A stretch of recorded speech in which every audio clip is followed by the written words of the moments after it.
ప్రతినిత్యం మందిరానికి వస్తున్నావు అంటే నీకు దేవుని పట్ల ఆసక్తి ఉంది అని అర్థం. ప్రతినిత్యం దేవుని దగ్గరికి రావడానికి మనం ఇబ్బంది పడుతున్నామంటే దేవుడు మనల్ని సంతోష పెట్టడం లేదు అని అర్థం, లేదా దేవుడి మీద మనకు అంత ఇష్టం లేదు అని అర్థం. మరి దేవుడి మీద అంత ఇష్టం లేనప్పుడు మనం పరలోకంలో ఏం చేస్తాం? అక్కడ అనవసరం కదా, అది మనకు నరకం అవుతుంది.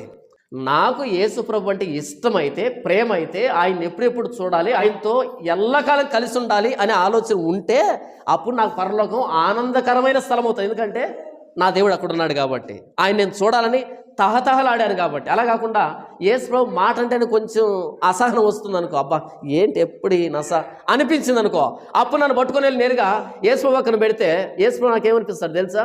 జింకకి పులిని చూసినట్టు ఉంటుంది.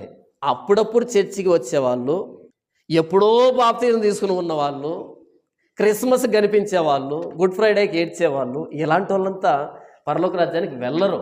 అలా వారు వెళ్ళారని అనుకోవడం మన అజ్ఞానం.